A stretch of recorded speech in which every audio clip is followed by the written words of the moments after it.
It gives me great pleasure then to welcome Emma Telka to the drop-in session today. Hi Emma, how are you?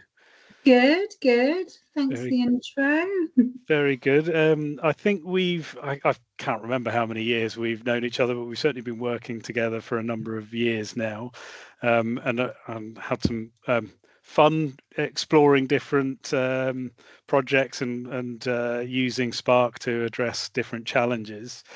So I wonder, for the benefit of our audience today, I wonder if you could just give a little bit of background, a bit of introduction to yourself.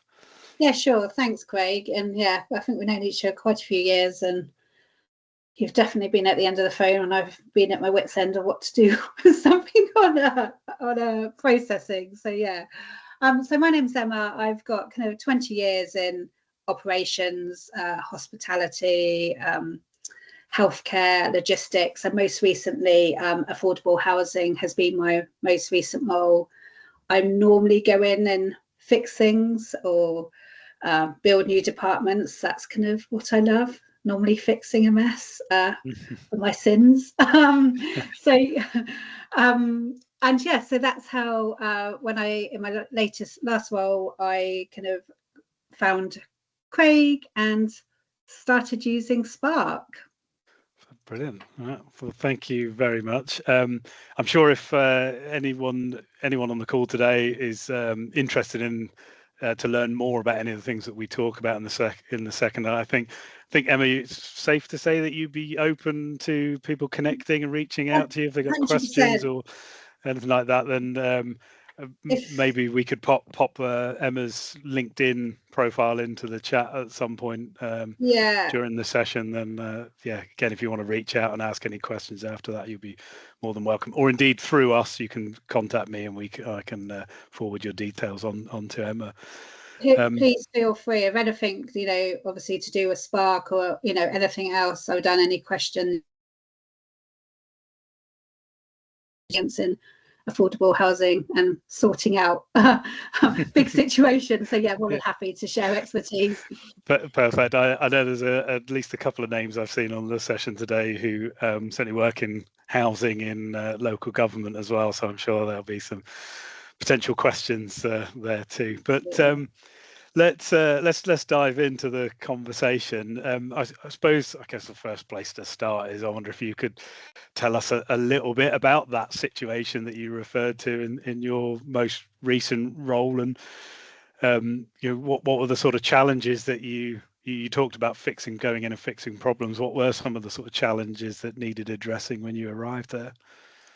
So in my last role, when I joined the organisation, they had really well experienced like rapid growth, which is great, but it also highlighted that there were gaps in the kind of operational infrastructure. So the processes were there, but they were in people's heads. They were undocumented. They were kind of fragmented and kind of really with this legacy knowledge. So if someone left the business, it was that terrible situation. It's like, they've left and they've taken everything. What do we do? Then things get missed. So, there was nothing consistent in. And I think this lack of structure, there was quite a few silos across, all the critical functions. Like no one was really talking to each other. Finance weren't talking to FM and, everything, not because, they didn't get up, because no one really knew what each other was doing or could, find the information at least. So, the functions like complaints, antisocial behaviour and compliance, everything was just all over the place. And they weren't operating individually. They were operating individually because they didn't have this centralised place for all the processes with any visibility or anything. So I think I found complaints stuck all over the business, which I'm sure you can appreciate in housing or any business is not ideal. SLA is not being met, court deadlines. I'll be really transparent.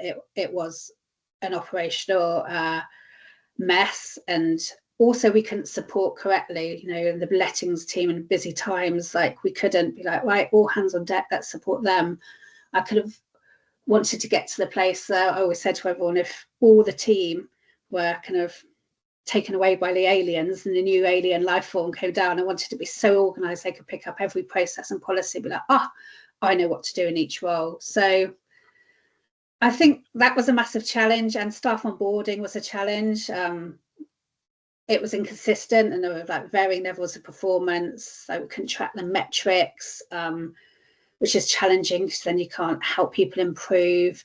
So I went in to establish like a robust operational function from the ground up, and this part of this was introducing processes which obviously made sure we're compliant, we were operating efficiently, and I could report on this to the board. So yeah, that's what I went in to do. Yeah, I was going to say, like me, I'm sure most people on the session today will recognise the problems with not having processes, siloed teams, and so on. You touched a little bit on the sort of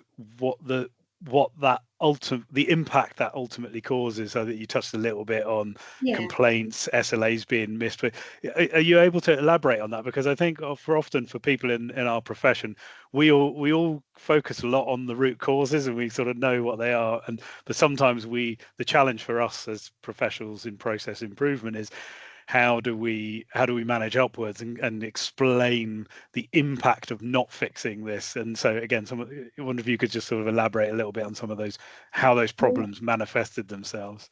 Yeah, if we use complaints, because that's always a good one. We had really low NPS scores, really bad resident experience. Our Google reviews were, when I went to join the role, in my interview, I was like, wow, let's talk about this. I don't want to be transparent. It was pretty, out there. So the impact from undocumented processes, the impact was up, from resident level, and private equity firm also behind us, kind of unaware of what's going on because we didn't have any reporting metrics. So it was from grassroots up to resident experience, and also really our investors behind us as well. That's quite a powerful statement you made there about going for a job interview and reading the Google reviews and say, let's talk about these negative reviews. That's a really good tip for somebody who's looking for a role, isn't it?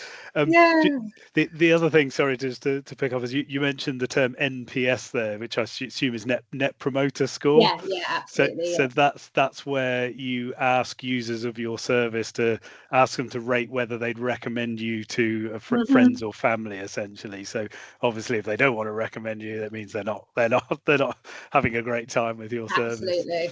Yeah, I mean, it has its detractors, but again, it is quite a good quick indication of how the organisation is perceived, isn't it? Absolutely, and at different points along that resident journey, you can really see what's going on. So yeah, the lack of process, if we just take that one example of complaints, was massive, and it wasn't. Nobody was doing anything intentionally. Everyone in the organisation actually probably believed they were doing their best, but sure. Just through not having that centralized, organized, process or place and responsibility and accountability, the impact is. Yeah. So process is the answer. Process is the answer to everything. It is in my world. But you sort of arrived at that realization, and you came and worked with Spark. So what was it? What was it about Spark? What did Spark give you that you felt that some of the alternatives didn't? Number one was simplicity, and I don't mean that like the benefits of Spark, the metrics and the reporting and everything, but I just mean how you can adapt it to anything. I could see straight away we could adapt it to a housing situation.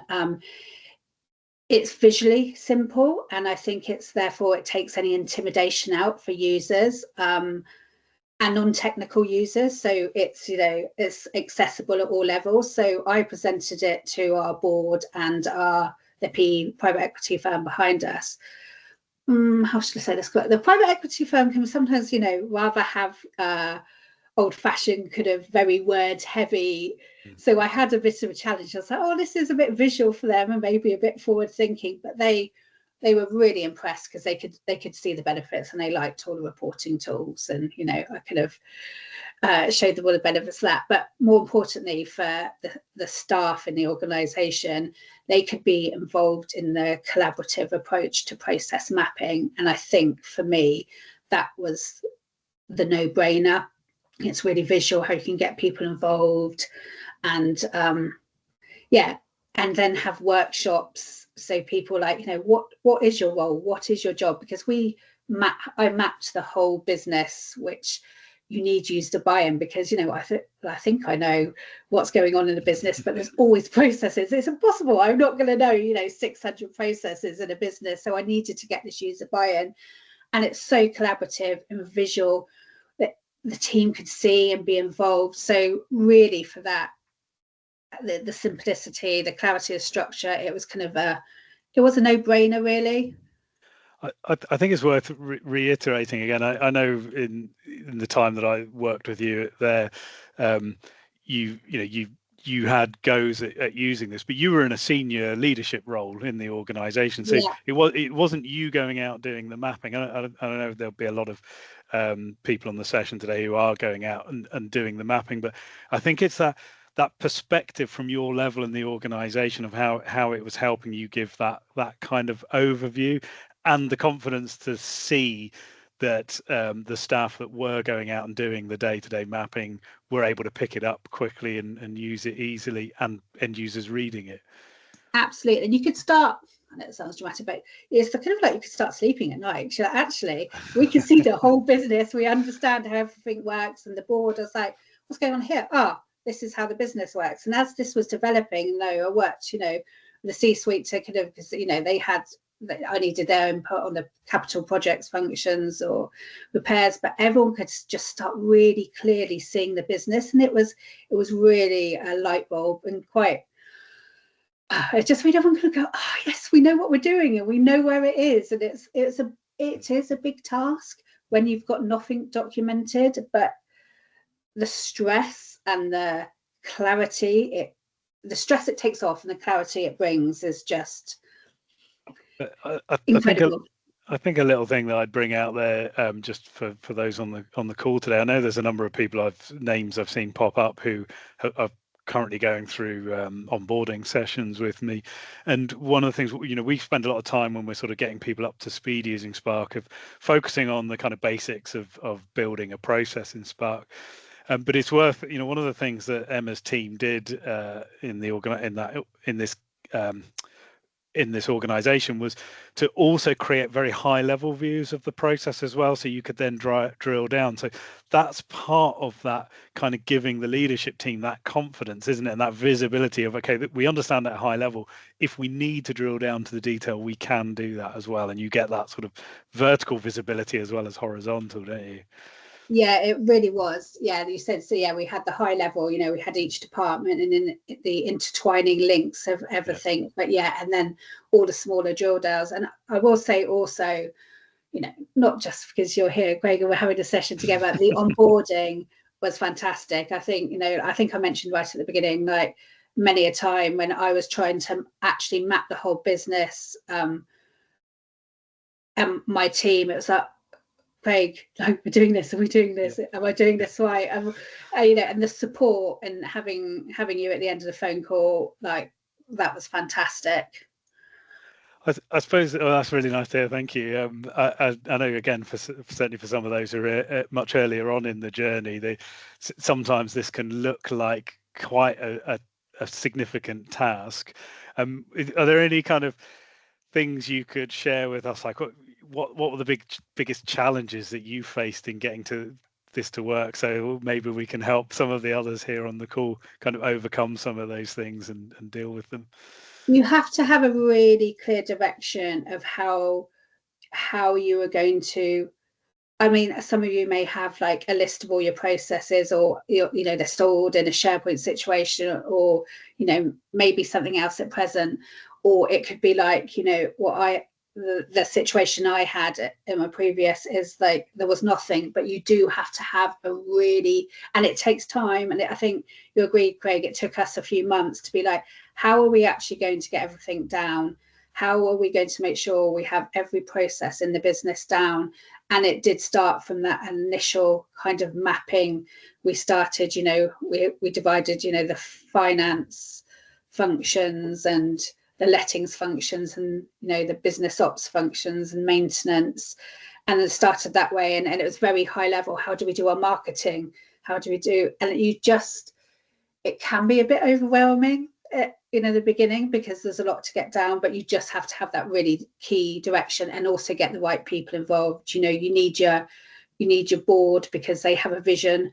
And I kept, you know, reporting to them, is this how you see the business? Is there anything we've missed? And then getting your heads of departments, and then, you know, really working, you know, with the worker bees, who are the important ones, who are actually, you know, 90% of the time doing the processes. Have we missed everything? Getting them involved, but you have to take ownership and have that clear direction of how you're doing it.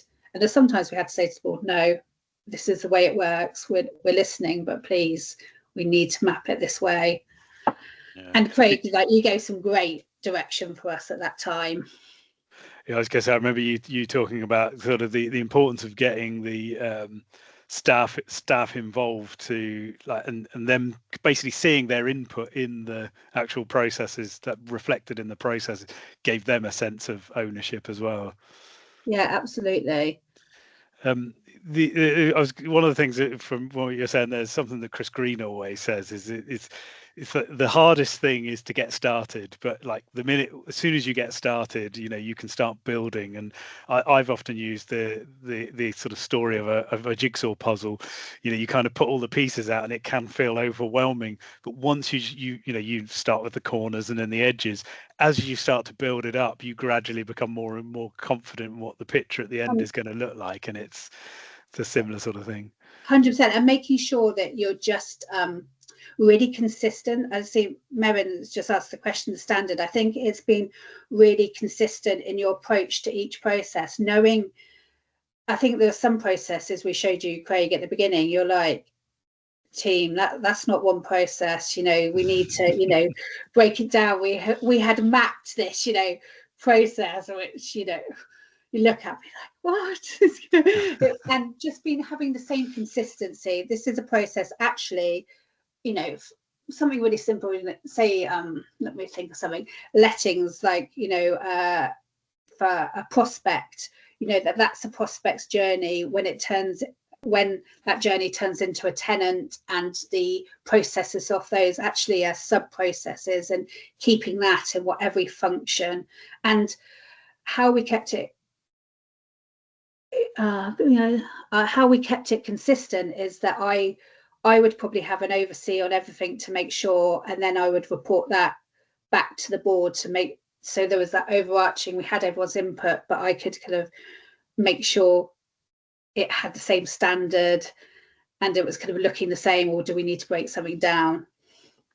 Yeah, it's really important. I mean, I think when we do the onboarding and the training, we sort of try to shape it around a sort of standard way of working, but it is worth having that kind of check later on to sort of make sure, because it just makes it so much easier. Sometimes it can feel like you're being a bit pedantic, but it can make it so much easier for people to read and consume the processes later on.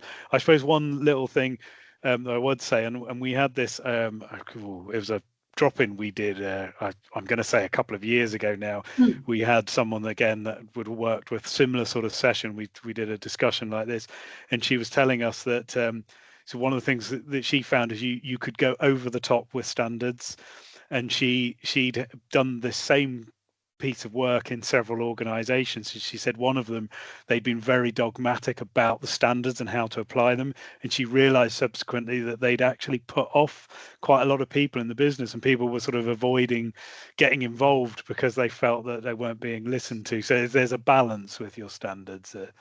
And we created a process on creating a process. Yeah, brilliant. Yeah, that was, you know, that was right at the beginning, so it was clear, so anyone could follow, you know, the same standard from there. So, you know, that was important too. Brilliant. We're coming up to time, and I was maybe hoping we'd get a couple of questions, but I suppose one last question I had for you, Emma, just is obviously you went through this, and you started with kind of what the key challenges you were dealing with and what you were trying to achieve with implementing Spark and trying to standardize processes. Were there anything unexpected that came up? Any unexpected benefits that you got from following this approach? Yeah, I think so. So obviously, I'm always about operational efficiency. How can we streamline? And that's always my goal. But I think for me, my unexpected benefit was probably beyond the operational consistency. It was actually how Spark became a coaching tool. And it really, how much the key element it played on onboarding people, because we just had everything. You could pull the job roles, all the processes, and it also helped, even though we got the team involved, because as you know, in organizations, change is hard for people, and suddenly we became from all these undocumented processes to processes and policies attached to them.